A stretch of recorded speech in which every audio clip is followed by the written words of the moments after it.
Rissa, nel fine settimana a Lignano Sabbiadoro un giovane è stato ricoverato in ospedale e ora facciamo il punto in un momento in cui chiaramente le indagini dei carabinieri per cercare di capire che cosa è accaduto e identificare i protagonisti continuano.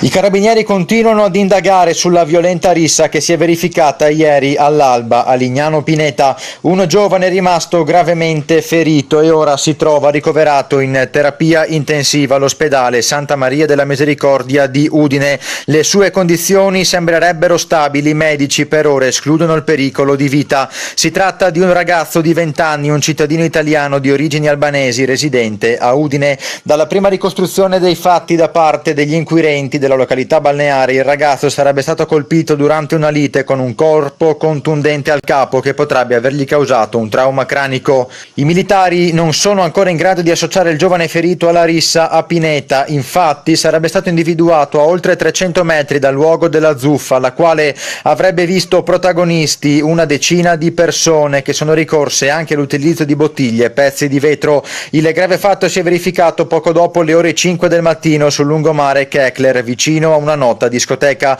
Gli uomini dell'Arma non hanno ancora raccolto le dichiarazioni del ventenne trovato in stato confusionale. Il giovane sarà intervistato dalle forze dell'ordine dopo che le sue condizioni di salute saranno migliorate.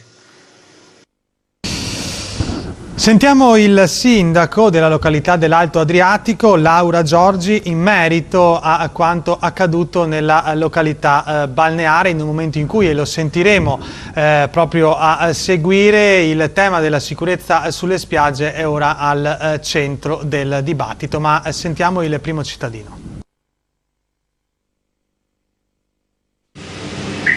Insomma, sindaco, nel fine settimana vediamo come le località balneari chiaramente si riempiono di turisti e giovani e chiaramente con questo aumenta anche il rischio che si verifichino eventi anche tragici come quello che è accorso nelle scorse ore. Sì, purtroppo si è verificato un evento poco piacevole, concordo. Eravamo al corrente che sul territorio ci fossero degli assembramenti di questo tipo e ci siamo già attivati per cercare di porre rimedio. Quindi insomma si andrà a creare anche, immagino, una sinergia con la prefettura, no, su questo fronte? Allora, la prefettura era già stata informata la settimana scorsa della presenza di questi gruppi e il prefetto si è reso disponibile subito per convocare il comitato al fine di trovare delle soluzioni al problema. E stamattina mi ha telefonato e ha indetto la riunione per mercoledì. C'era già la disponibilità da parte sua a farlo, ci eravamo già attivati preventivamente rispetto agli eventi. Ecco, quindi insomma immagino che si aumenteranno anche i controlli da parte della polizia locale. Sì, adesso mercoledì parleremo del problema e troveremo le soluzioni. Adesso dirle come e quando sarebbe un'iniziativa mia e non è il caso. Le ripeto, mercoledì ci sono gli organi preposti e assieme valuteremo le contromisure da prendere.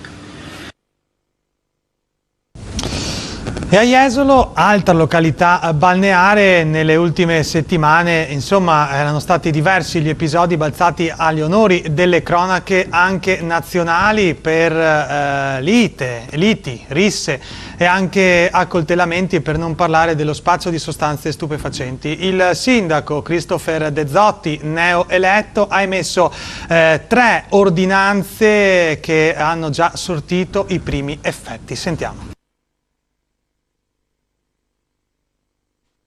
A Jesolo, dopo i recenti episodi di violenza nel cuore della movida, è positivo il primo weekend caratterizzato dall'entrata in vigore di 3 apposite ordinanze emesse dal neo sindaco Christopher De Zotti. Detenzione, consumo e vendita per asporto di bevande alcoliche di qualsiasi gradazione vietate in tutto il territorio comunale, compreso l'arenile, dalle ore 20 alle ore 6 dei giorni di venerdì, sabato e domenica. Impossibilità di accedere in spiaggia nelle ore serali tutti i sabati sabati fino al 28 agosto negli accessi più caldi tra il 29° di via Bafile, illuminato a giorno, fino a via Niero, con sanzioni fino a 200 euro in caso di violazioni.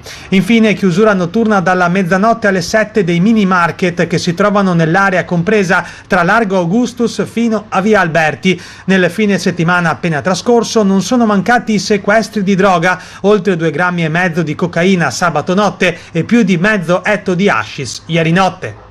Siamo soddisfatti del primo weekend di applicazione delle 3 ordinanze. Io ho voluto essere presente direttamente nella zona di Piazza Manzini insieme con alcuni componenti dell'amministrazione per verificare appunto l'attuazione delle misure e per salutare le forze dell'ordine presenti.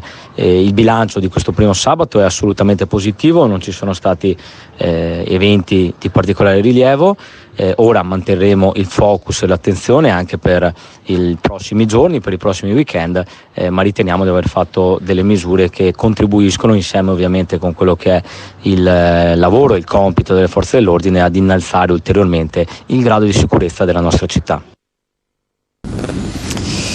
E a Caorle invece si parla di decoro, di un'ordinanza del decoro emessa in questo caso dal sindaco Marco Sarto sul rispetto appunto della località stessa, o meglio delle persone che passeggiano in costume da bagno all'esterno della spiaggia, all'esterno appunto dell'arenile. Ebbene, nella località balneare non si può fare, è stata un po' insomma un'ordinanza apripista anche per altre cittadine italiane turistiche. Lo abbiamo sentito anche per fare il punto della situazione sul provvedimento. Marco Sarto è sindaco di Caorle, si parla dell'ordinanza relativa al decoro per chi ovviamente frequenta la località balneare dell'Alto Adriatico. Sindaco, è un provvedimento questo che ha fatto un po' anche da apripista a livello nazionale, in particolar modo insomma si cammina per le vie della città ovviamente con i vestiti non a costume. Ma io credo che sia veramente una questione anche di senso civico, perché è vero che siamo in una località di mare, è altrettanto vero che in spiaggia e anche sui lungomari è consentito. Penso altresì che poi noi abbiamo 2 chiese proprio in prossimità dei lungomari, per cui ci sono anche delle persone che abusano o tenterebbero di entrare nei luoghi di culto in costume, ma credo che non solo in questi ambiti, anche nel centro storico ci sia bisogno di decoro, e questa norma va nel senso del rispetto, un po' di senso civico e rispetto del prossimo, anche perché poi di costumi ce ne sono di tanti tipi e sicuramente qualcuno merita solo di stare in spiaggia. Ecco Sindaco, si parla ad ampio raggio del tema della sicurezza in spiaggia alla sera ma anche durante il giorno. Qual è la situazione ovviamente in una visione complessiva, perché le località balneari sono tutte vicine e le forze dell'ordine chiaramente operano in maniera sinergica. Qual è il suo punto di vista su questo? Ma noi abbiamo in effetti, perché se pensiamo che Caorle è una città che insomma ha una popolazione nel periodo estivo, un territorio anche molto vasto che va dai 100 alle 200.000 presenze nei fine settimana, perché è una città che va dalla grandezza di Vicenza a Padova.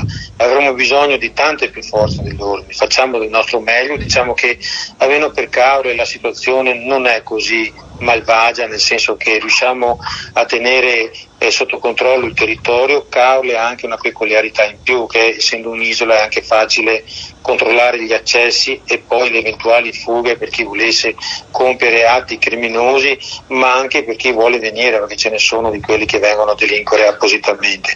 C'è poi il fenomeno dei giovani che vanno controllati, che vanno gestiti. Ecco, credo che questo sia però più un problema educativo. Stiamo cercando di fare degli sforzi anche in questo senso, perché far capire loro che il divertimento è altra cosa dello sballo e distruggere magari la spiaggia nel periodo notturno. Ecco, io credo che anche un percorso da fare, ripeto, con le famiglie sia necessario, perché ci si può divertire senza danneggiare le cose degli altri, insomma. Continuiamo a parlare di sicurezza con Raffaele Padrone del sindacato FSP della Polizia di Stato. Le chiedo subito che cosa ne pensa di questo spaccato che abbiamo fatto oggi sul fronte delle località balneari dell'Alto Adriatico del Nord-Est, Friuli, Venezia Giulia Veneto. Buonasera innanzitutto direttore e ai telespettatori. Guardi, io non posso che concordare con le parole del sindaco di Caorle.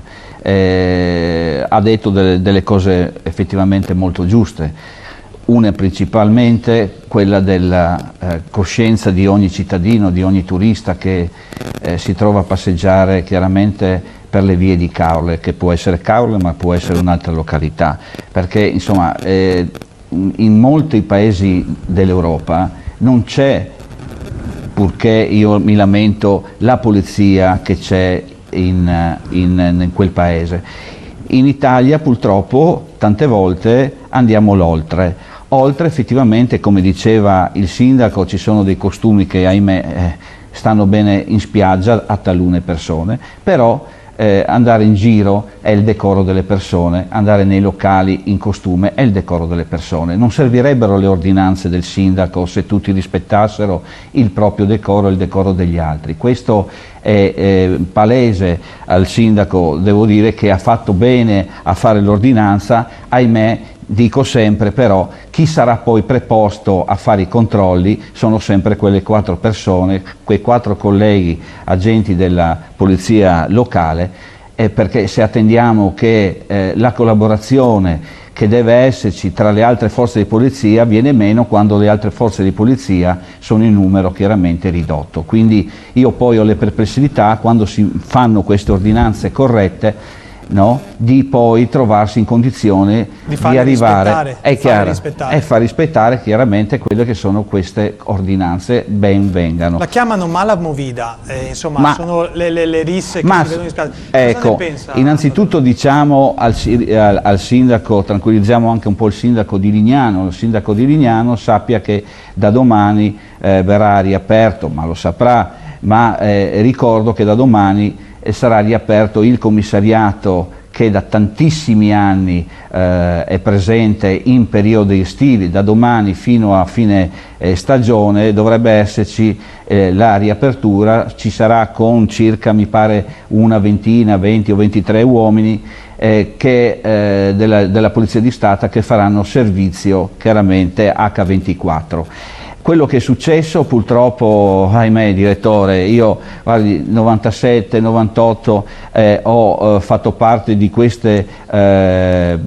personale che veniva aggregato sia a Lignano che a Jesolo e le risse ci sono sempre state. Diciamo che si sono un po' anticipate a Jesolo, per dire era agosto il momento più caldo, quando c'erano più giovani, c'era più gioventù. Sono stati diversi gli episodi dall'inizio della stagione ad oggi, anche l'anno scorso, cioè forse sul fronte giovanile è anche un problema culturale, forse qualcuno dovrebbe anche porsi questa domanda. Sì, dovrebbe porsi questa domanda, però abbiamo purtroppo un gruppo di giovani che non sono solo quelli di Jesolo, solo quelli del Trentino, sono quelli del Veneto, ma ahimè da 97-98 in cui io ero lì, chiaramente la società, l'etnia si è mischiata con origini e con modi di fare diversi, e questa è la pericolosità. La rissa c'è sempre stata nel periodo estivo a Jesolo, a Lignano, a Bibione, ecco, laddove ci sono gruppi di giovani, questo può succedere prima dell'entrata in discoteca e dopo l'uscita dalla discoteca. Poi quando mi si dice che la vigilanza, vengono chiuse le spiagge a una certa ora, ma chi può controllare? Chi può gestire chilometri di spiaggia? Lo dicevo l'altra volta, alla mattina ci sono i 2 colleghi che girano, uno a destra e uno a sinistra. Torniamo sempre là, ci vuole maggiore... Sì, adesso ripeto, quello che è successo l'altro giorno è finito bene, perché i colleghi sono intervenuti, i colleghi dell'Arma dei Carabinieri sono intervenuti, ma non è sfociata in quella violenza che è facile sfoci. Cioè, se questi cominciavano a tirare fuori dei coltelli, se questi cominciavano a utilizzare bastoni, cosa poteva essere? Ma non solo per le persone, per i colleghi soprattutto, che venivano colpiti. Ed è sempre la stessa storia. C'è il gatto, no, che si morde la coda, perché ogni volta parliamo delle stesse storie, delle stesse condizioni, anche nel nostro modo di intervenire, Beh, avete visto queste immagini? Queste immagini non sono state, io ho notato questo, queste immagini non sono state riprese da una telecamera di sicurezza, sono state riprese dai cellulari. Questo comporta e comporterà delle gravi situazioni, soprattutto per i colleghi che andranno a intervenire. Io spero di non parlare più di risse nelle località però estive. Sì, sulla sicurezza insomma ci torneremo, Sì. questo è sicuro.